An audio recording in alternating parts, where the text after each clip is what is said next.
അപ്പോൾ നമസ്കാരം, ഞാൻ നിങ്ങളുടെ SP കണ്ണൂർ. എൻ്റെ സ്റ്റോറിയുടെ 5ാമത്തെ എപ്പിസോഡിലേക്ക് എല്ലാവർക്കും സ്വാഗതം. രതിലീലകൾ മുറിവേൽപ്പിച്ച കുരുന്ന് ജീവിതങ്ങൾ. എല്ലാവർക്കും ഈ കഥ ഇഷ്ടപ്പെട്ടെങ്കിൽ ലൈക്ക് ചെയ്യുക, സബ്സ്ക്രൈബ് ചെയ്യുക, എനിക്ക് റിപ്ലൈ തരിക. വൈകാതെ തന്നെ ആ നാട്ടിലെ യുവാക്കളുടെ സ്വപ്നറാണിയായി ലില്ലിക്കുട്ടി മാറിക്കഴിഞ്ഞിരുന്നു. നാട്ടിലെ പരദൂഷണക്കാർ പ്രധാന ചർച്ചാ വിഷയമായി ലില്ലിക്കുട്ടി മാറി. മാത്യൂസിൻ്റെ മുഖത്ത് നോക്കി ഭാര്യയുടെ നിർദ്ദണപ്പിനെക്കുറിച്ച് പറയാൻ ആർക്കും ധൈര്യമുണ്ടായിരുന്നില്ല.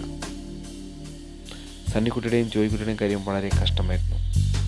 എല്ലാവരും അവരെ പുച്ഛത്തോടെയും വെറുപ്പോടെയും സഹതാപത്തോടു കൂടെയും നോക്കുന്നത് കാണുമ്പോൾ ആ കുരുന്നു മനസ്സുകളിൽ ഒരുപാട് സങ്കടങ്ങൾ അവർ അടക്കിപ്പിടിച്ചു. സമൂഹം അവരെ വേട്ടയാടാൻ തുടങ്ങി. പക്ഷേ ലില്ലിക്കുട്ടി അതൊന്നും ശ്രദ്ധിക്കാൻ പോയില്ല. അവൾ തന്നെ ജീവിതം ആസ്വദിച്ചുകൊണ്ടിരുന്നു. ലില്ലിക്കുട്ടി അതീവ ബുദ്ധിപതിയായിരുന്നു. പകൽ മാത്യൂസ് വീട്ടിൽ ഉണ്ടെങ്കിൽ വീടിന് പുറത്ത് അവൾ ചുവപ്പ് നിറമുള്ള ഷാൾ കൊണ്ടുവന്നു വിരിച്ചിടുമായിരുന്നു. മാത്യൂസ് വീട്ടിലില്ല എങ്കിൽ അവൾ പച്ച ഷാൾ ദൂരെ നിന്നും നോക്കിയാൽ പോലും കാണാവുന്ന വിധത്തിൽ വിരിച്ചിടുമായിരുന്നു. അത് ലില്ലിക്കുട്ടി തൻ്റെ കാമുകന്മാർക്കുള്ള ലില്ലിക്കുട്ടിയുടെ സിഗ്നലുകളായിരുന്നു. ബുദ്ധിമാനായ ജോയിക്കുട്ടി ഇതെല്ലാം കണ്ടു മനസ്സിലാക്കിയിരുന്നു. ആ കാലത്ത് മൊബൈൽ ഫോണുകൾ ഉണ്ടായിരുന്നില്ല. കേരളത്തിൽ സമ്പൂർണ്ണ വൈദ്യുതീകരണം പോലും ഉണ്ടായിരുന്നില്ല.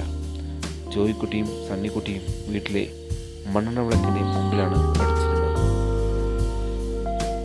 ആയിടെ ക്ലാസ്സില്ലാത്ത ഒരു ദിവസം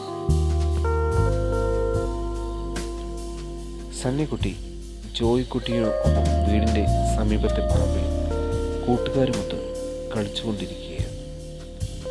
ഇടയ്ക്ക് വെള്ളം കുടിക്കാനായി വീട്ടിലേക്കെത്തിയ ജോയിക്കുട്ടി ആ കാഴ്ച കൊണ്ട് ഞെട്ടി. തുടരും. എല്ലാവരും ലൈക്ക് ചെയ്യുക.